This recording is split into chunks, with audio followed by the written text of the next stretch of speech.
Hi, a very good afternoon to you. Welcome to our experience series. I'm Raymond here. Today, I'll be sharing with you the art of closing. So happy to share this topic with you. Before that, let me just have a brief introduction of myself. I have about 10 years experience in the real estate market, and I'm appointed as the Deputy Chief IC for our projects department, overseeing our project launches. At the same time, I'm ACTA trained and also one of our trainers in the company. So let's go to today's topic, the art of closing. Before I go in there, let's like to share, generally, there are three types of agent, or rather three types of salesperson. The first type is what is commonly known as an order taker, a person that just take in an order, never really understand the buyers, what their needs and wants, helping them to really get a product that meet their needs and wants. Just an order taker, processing an order, not really understanding the buyer. Second type of agent that we can be is a presenter. That means someone that is very good at presenting a product, the features and benefits, but not knowing or how to help the buyer to really decide and help them to buy and close the deal successfully. So the third category is what I'm dwelling on today, is a closer. The question to ask is, are you a closer? When I first entered the market, people ask me, Raymond, are you a closer? So at first I don't know how to identify myself as a closer. Some days I close, some days I don't close. So what is the definition of a closer, and what does a closer do? So I dwell upon this today. I hope I can give you some light on how to improve on your closing skills. So to me, there's 5 parts to be a good closer. Number 1 is that you are able to sell with confidence. Number 2, you can frame the buyer's mind. Number 3, you are able to magnify the pain and the pleasure that a buyer has within. Number 4, you ask the right questions. You ask the right questions to help your buyers to understand themselves. And last but not the least, you give them clarity. So with that, let's go. The 5 parts I will share with you today. Number 1, that is confidence. Sell with confidence. Whenever I ask agents, I ask our fellow colleagues, say, are you confident? They say, yes, I am. But next question I ask, so what is confidence? They look at me and look like a bewildered look. They don't know what is really confidence. So what really constitutes confidence? To me, confidence is just a simple definition of number 1, knowledge in your head. Means, do you know your product? Do you know your customer? Do you know what is happening in the market? Do you have the right knowledge? A lot of times, how do we convince our customers with confidence? Because we have a lot of knowledge. Just to share with you, to boost myself, to make sure that I stay abreast with the market, I read a lot. So I hope that during this COVID season, you also can take time to pick up this habit of reading. Just to share, for example, I read books from Warren Buffett, Think and Act, Invest like Warren Buffett. I read books about our forefather Lee Kuan Yew. I read books about selling skills, how to stop selling and start leading. I read books about tech prop, about how the technology is disrupting our economy.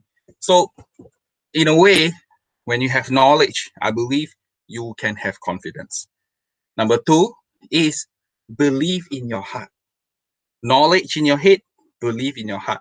Do you believe what you are marketing? Do you believe that when your customers buy what they believe? Do you believe that? Because end of the day, for them to believe the message, they must believe the messenger as well.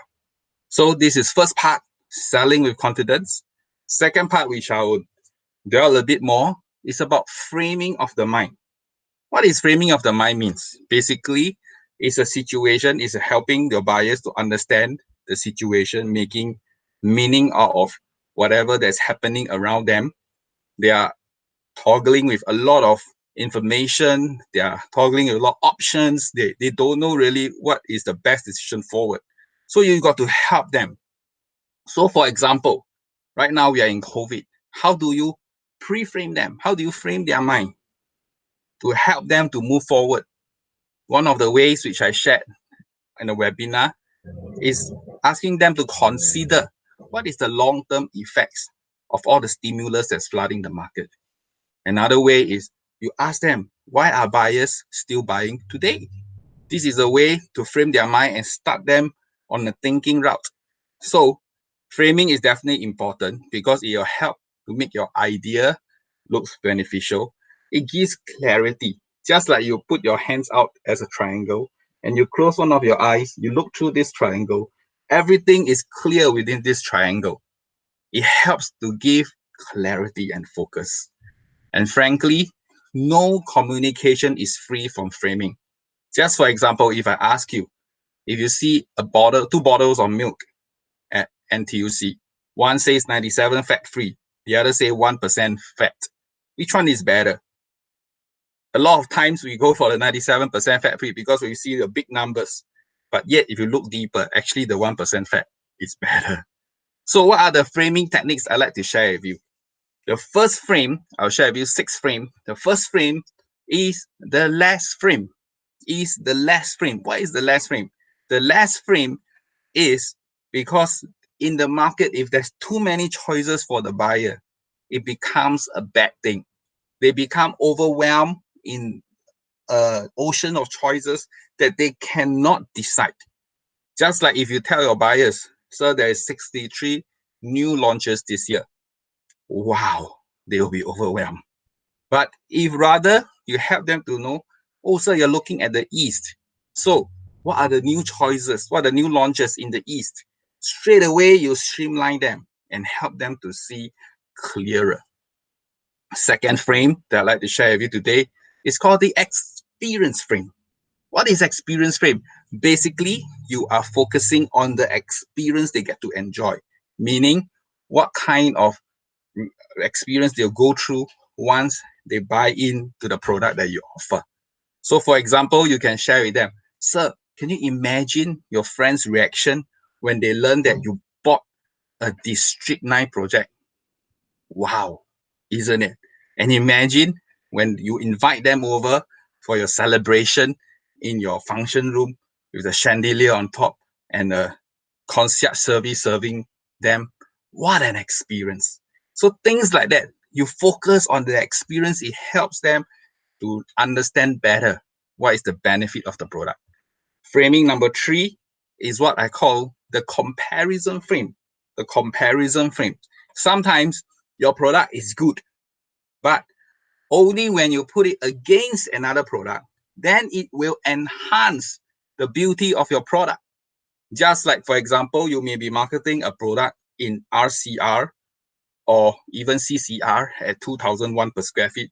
You can share with them, sir, today for CCR, core central region, 2001 is no brainer. Why? Because rest of core region, central region already also in 2000 series. So what do you think? Not just that, even in outside central region, it's already in 1008. So today, for you to buy a CCR at this price, it is really a good deal. Comparison frame. Number 4 is the 2 extreme frame. This framing technique, I have to credit to our master trainer, Chipson. I learned this from him when I was marketing Stars of Coven. We were struggling to convince clients that maintenance fee of $439 is worthwhile to pay for a 2-bedroom in Stars of Coven. So we use this technique to state 2 extreme ends to draw a difference. So what do I mean here? So the technique was that we share with the buyer, say, sir, today we could have brought you to a mass project, something like Bayshore. We do know what happened at Bayshore when completed. Everybody was rushing to use the facilities. The security guard had to give up name tag so that it's not overcrowded. Though maintenance fee is low, but you don't really get to enjoy. On the other hand, I could have brought you to Ardmore 3, very exclusive. You get to enjoy the pool a lot. But maintenance fee is 1,500 a month. So today, we are just nice at 400 plus, though you pay a little bit more. But let me share with you another advantage, is that with this little bit more, it actually helps you to filter away buyers which is not in the same league as you. So today, you really get to enjoy the facilities just with a little bit of premium, and yet you enjoy the exclusivity. Framing number 5 is talking about past trends and future frame. Basically, you are expounding on what happened in the past. Because of that, there's certain principles and patterns. Current world events that's happening around us, what will be the effect in the future, and basically some business models and theories that you can help to frame the buyer's mind. And lastly, about future plans and developments. So a good example will be our population white paper at 6.5 million. What are the effect of residential property market? Look at it.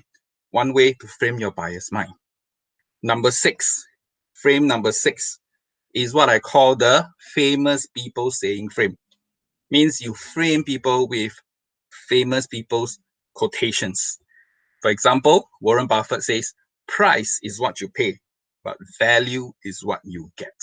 Why do you want to quote them? Because they are credible and you are actually standing upon their reputation. Of course, you got to apply it tactfully, not use it all the time. So I've covered, firstly, sell with confidence. Secondly, how do you frame the buyer's mind? 6 techniques how to frame. Thirdly, I'd like to share is how you magnify the pain and pleasure. So pain and pleasure points are there within your buyers. But a lot of times, they may not know really what are their pain points and what their pleasure to help them to move forward. So you got to help them to articulate out. So for example, I was serving this buyer who was toggling, asking me, Raymond, should I stay in my HDB flat, fully paid up, a five-room flat somewhere in central of Singapore, or should I move to a private condo? Both of them, on the context is that husband and wife are both working. They have 2 children. They are well employed. They are still young. They still got another at least 20 years ahead of them in their working life. So I shared with them. I say, on pain part, your house is really 40 years old. How much more can you appreciate, sir? How much more room do you have to appreciate? Secondly, the buyer that buys from you have to wait for another 5 years with MOP. Then the question to ask ourselves, is there any more room for growth? Likely not, because the house is already 40 years plus 5 years, 45 years. How much more room can it grow? If you don't upgrade now, within these 5 years, are you missing out a window of opportunity? Looking at the launches out there, it is a buyer's market. If you don't buy now, 5 years later, will it be a seller's market? Number 4, HDB is different from private because he raised the question, should I wait for SIRS? I told him, HDB is different. SIRS is not within your control. Statistically speaking, only 4% of HDBs are selected for SIRS. So all these are for pain part, just an illustration to you. How about pleasure? Pleasure, I touched on the point, like buying a property in Singapore is more than own stay, because our little island here with a growing population, property always goes up. The right property always goes up. Property price is an indication of our nation's success. Definitely more than 90% of stakeholders are property owners. So prices tends to hold up. Number 3, sir, the reason you believe in property because you see many of your friends make money, right? So that part touch all the pleasure point. Last but not the least, I also touch on a little bit of experience, like the experience frame. After all, sir, we only have 40 to 50 years more to go. What is more important than creating fond memories with your loved ones? So magnify pain and pleasure. The fourth key I'd like to share with you today is how to diagnose the problem, the art of asking the right questions. What is a question? The question is, what is a question? The question is a truth-seeking missile.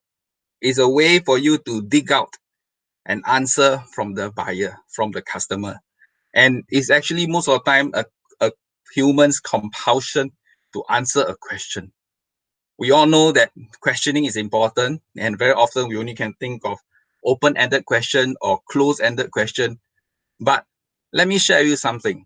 Good agents use question to learn something about the buyers. But key point here, great agents use question to help buyers to learn something about themselves, to be aware of their deep wants and needs that they are not even aware of. So actually, according to studies, 90% of agents don't really know how to ask good questions. So what are the questions to ask? I'm not going to leave you. I'm going to share with you 4 types of questions you're going to ask. First one is what I call educational question. What is educational question? Educational question is a good icebreaker.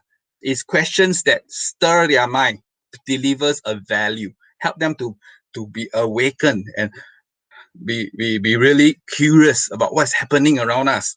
So example, sir, do you know Singaporeans spend 3.29 hours a week to look at properties? What does this mean to you? What does this mean to you? Another example, sir, Morgan Stanley projected that property price will double by 2030. What premise do you think they make this kind of statement?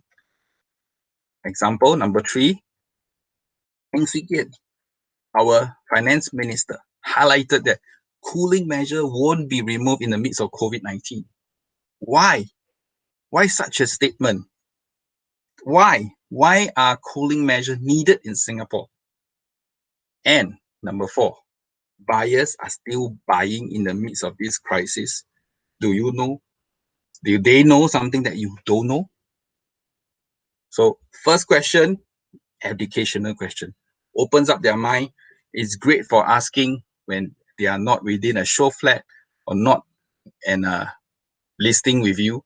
It's rather a very neutral location somewhere in McDonald's, Starbucks. So you can help them to open up their mind and start thinking. Second type of question is what I call lock-on question. Lock-on question. It enables you to get into their head and determine what they really, really want. It focuses on facts and experiences. So client may be making this statement, say, we have been trying to find an investment property for the last 6 months. So how to ask a lock-on question? So I noticed you said the word trying. What have you seen and what is stopping you? So notice here, the lock-on question, it really helped them to lock on what they are really is bothering them. What prompted you to start looking? But take note here, if your relationship is not built up, and very often you are just getting started with the buyer, asking lock-on question may seem a bit too direct. It may seem that you're a bit intrusive. So you got to be careful. You have to buffer your statements like, sir, can you help me to understand? Ma'am, when you say that word, what do you really mean? Can you clarify for me what is an example that comes to mind when you mention that? So educational question, lock-on question, third question. Before I go there, I like main point for today. One of the main points for questioning today is how you should move your buyers. You got to know that buyers, when they come to you, they may not be all ready to action and make a decision. A lot of times they are in the shoot mode. They know about property investment. They think they should be getting one. But you cannot let them just stay in a shoot mode. You must move them to want to and have to. Basically, what do I mean here is you have to observe their behavior, their words, their phrases that they use, and what you must do. So when they are in the shoot mode, a lot of times they're unclear about what they want. And you ask them, sir, are you looking for investment or own stay? Either also can. Own stay also can, investment also can. Sir, you're looking for 2-bedroom, 3-bedroom. 2-bedroom also can, 3-bedroom also can. So they are very vague. They are not clear about their problem yet.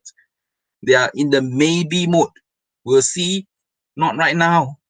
So they lack desire. They may not be an opportunity because they may just be a shopper, just coming in, looking around, and not really enthusiastic. You must try to move them to 1-2 mode. 1-2 is when they start to share their problems. They start to be aware of their frustration, and they are getting motivated. They start to see the benefit of your product, and they are moving to have to. Have to is when the benefits outweigh the risk, and they are eager to go ahead and take action. A lot of times, only 5 to 10% of buyers are in this category. And if you meet someone here, you have to hold them tightly, because it's not very common that they are here naturally. It's a process that they have to go through. All right. And third type of question, educational question, lock-on question. Third type of question is impact question. What is impact question?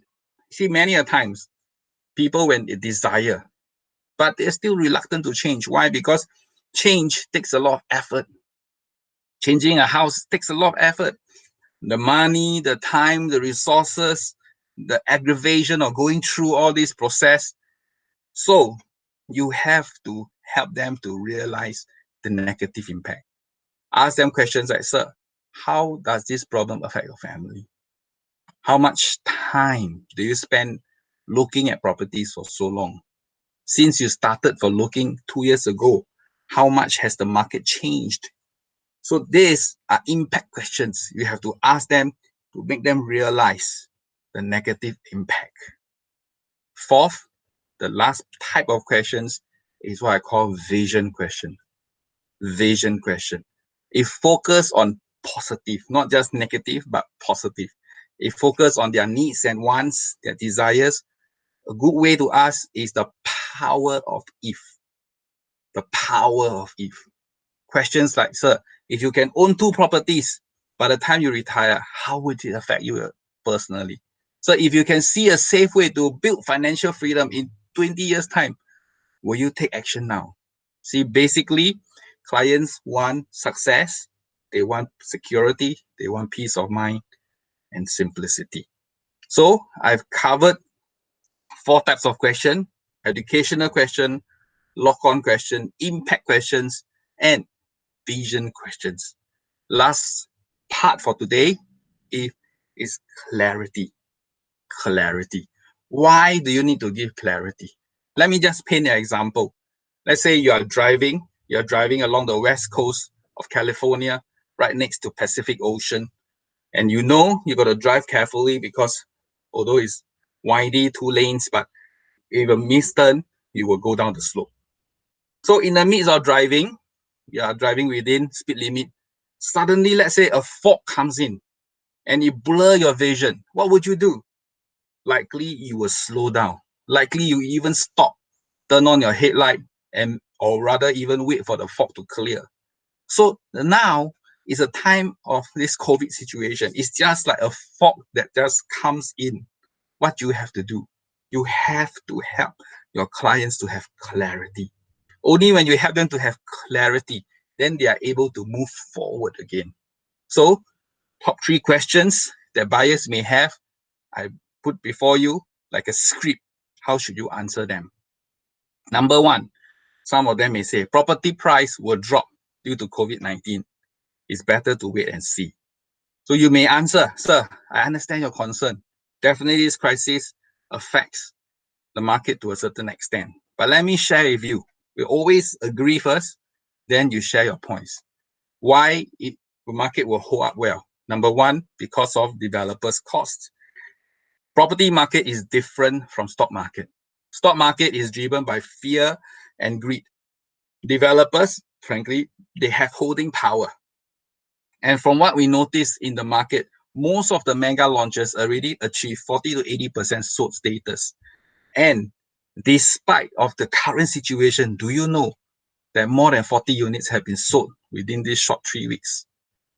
Just to share, for example, major launches from Treasure to Florence Residences, most of them already attain more than 50% sold status, some even 86%.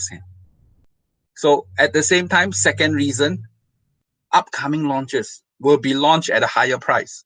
Today, projects are carefully priced because developers are actually sitting on very lean profit margin. There's not much room for them to drop price. Thirdly, there's still underlying demand. We still see buyers visiting show flat, buying, even though because they know this crisis is temporary, it's not permanent. And they still see that property investment is for the long haul. As we can see in China market springs back up. 8 cities have buyers returning. At the same time, volume even surpasses last quarter of 2019. At the same time, we also believe that foreign buyers will return because our government has been very swift in their action and it earned a lot of confidence and high praises. So definitely after travel restriction is lifted, a surge will happen. Second question they may have, stock market crashed. Is it a good time to buy stocks instead of property? So I agree, stocks is looking attractive to invest. However, property is a good long-term investment. Why? Because number one, real estate is a need. Bricks and mortar never fall to zero value. Number two, stocks may have fallen, but you need technical know-how. You need to really understand the company's background, their future plans, and you must believe in that company. Then you put your money in. Don't just put your money in because you hear say from this friend or that colleague, put your money here, put your money there, when you really don't know the know-how. And number three, in turbulent time, market is driven by fear. Fear is very contagious. A lot of times, stocks lose their value just because of fear. Whereas property is illiquid. It holds value over crisis. Today in Singapore, 9 out of 10 of us hold property, and we definitely do not want prices to drop. That's why in this article, it's stated clearly that short-term wise, we will have moderation to the volume, but sellers are not under pressure to sell, so are developers. Underlying demand will still stay strong. Number three, third question they may ask, Raymond, I'm afraid I may lose my job, not able to service the loan. So I understand. End of the day, when we're doing investment, all the time, we have to exercise financial prudence. That's why I advocate that we don't over leverage. So what are some factors you should consider? Number one, assess your reserve. How much you have in your CPF, in your cash. Most of the time, I advocate you will have more than 6 months worth of reserve in their bank in the event they lose their job. Number two, Singapore MAS have instituted a very robust financial system where you don't over leverage based on TDSR and loan to value. So in overall, it is a very safe investment choice because there's a framework that helps you to minimize your risk. Thirdly, low bank interest rates. Leverage on the low bank interest rates. Going forward, government are on expansionary fiscal policies. Bank interest rates will stay low. Definitely, in these times, you want to make use of the low interest rates. Just for example, as you can see, 1.63, $3,513 will be installment for working out of $1 million loan for 30 years. You only pay $1,300 to interest. Whereas if you compare, if interest rate hits 3.5, your installment of $4,004, more than half, $2,917 actually goes to interest. So as an investor, you want to pay lesser interest and more principal over time. And we can see in today's market, because of COVID, Banks around the world are suspending loan repayments, and they also waive TDSR limits for borrowers to seek deferment. So what does it mean? It means that properties won't be for sale. Owners can defer up to next year for a good 8 months. They can hold the property, even if they are really affected by COVID. They got time to sell their property within these 8 months. Note here, government and the banks did not practice this for the past crisis. So I believe the property market will definitely ride through this black swan event. So in conclusion, I hope I've shared with you something that you can take away and apply. I share with you 5 key things that a closer should practice or should be equipped with. Number 1, selling with confidence. Number 2, you know how to frame the buyer's mind. I give you 6 techniques how to frame them. Number 3, diagnosing the problem. You know how to ask questions, the 4 types of questions: educational questions, lock-on question, impact questions, and vision question. You know how to magnify their pain and pleasure. Last but not the least, you give them clarity so they know how to move forward. Thank you so much for your time. I hope you have enjoyed today's sharing, and definitely I wish all of you the best. Stay safe, and let's all see each other real soon. God bless you. Thank you.